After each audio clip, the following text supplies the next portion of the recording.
Throng, thrown, Don. இந்த மூணுமே கிட்டத்தட்ட ஸ்பெல்லிங்கும் ஒரே மாதிரி இருக்கு, ப்ரொனன்சியேஷனும் ஒரே மாதிரி இருக்கு. சோ இது பார்க்கலாம் ஈஸியா. First throng. த்ராங்கிறது என்ன அப்படின்னா மக்கள் கூட்டம். மக்கள் எங்கெல்லாம் அதிகமா கூடுவாங்க, வெஜிடபிள் மார்க்கெட், ஃபங்க்ஷன், ஏதாவது ஃபெஸ்டிவல், இந்த மாதிரி இடத்துல எல்லாம் என்ன செய்வாங்க, மக்கள் அதிகமா கூடுவாங்க. He pushed his way through the throng. So இந்த மாதிரி மக்கள் அதிகமா கூடுற இடத்த த்ராங் அப்படின்னு சொல்லுவோம். இதை நம்ம எப்படி ஞாபகம் வச்சுக்கிறது அப்படின்னா, நம்ம இதுக்கு வந்து தார்ன் எடுத்துக்கலாம். தார்னுங்கிறது முள். அப்போ மக்கள் எப்படி கூட்டமா இருப்பாங்களோ அதே மாதிரி இந்த தார்ன் இருக்கு இல்லையா, அதுவும் கூட்டம் கூட்டமா இருக்கும். அப்ப மக்கள் கூட்டம், முக்கள் கூட்டம். The camel seems to enjoy pushes of dry looking thrown bush. இந்த கூட்டத்தை தான் இந்த ரெண்டுக்கும் சென்டரா வச்சுக்கிறோம். சோ த்ராங்கிறது மக்கள் கூட்டம், தார்ன்ங்கிறது முட்புதர். சோ இது ரெண்டுமே எப்படி இருக்கும் அப்படின்னா கூட்டமா தான் இருக்கும். இது நம்ம பாக்குறது த்ரோன்.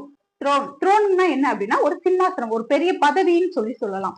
இதை எப்படி இதோட கனெக்ட் பண்றது அப்படின்னு கேட்டா ஒண்ணுமே கிடையாது. த்ராங்கிறது மக்கள் கூட்டம், தார்னுங்கிறது முட்கள் கூட்டம். இந்த த்ரோன்ங்கிறது வந்து என்ன அப்படின்னா இந்த பதவினாலே நமக்கு டக்குன்னு ஒரு டைலாக்ஸ் ஞாபகம்.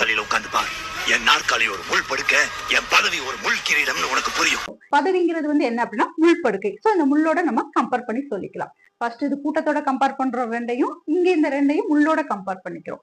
The king abdicated and gave up his throne. நம்ம ஃபர்ஸ்ட் த்ராங் பார்த்தோம், அடுத்து டான் பார்த்தோம், அதுக்கு அடுத்து த்ரோன் பார்த்திருக்கோம். சோ இந்த மூணுமே ஸ்பெல்லிங் ஒரே மாதிரி இருக்கு, பட் மீனிங் வந்து டிஃபரெண்ட் ஆகுது. மக்கள் கூட்டம், முட்கள் கூட்டம், பதவி. இந்த மூணுல நீங்க ஒன்ன பார்த்தாலும் இந்த ரெண்டுமே ஆட்டோமேட்டிக்கா உங்களுக்கு ஞாபகம் வந்துடும். So you like this video, please click on like button. See you on next video. Please subscribe for upcoming videos.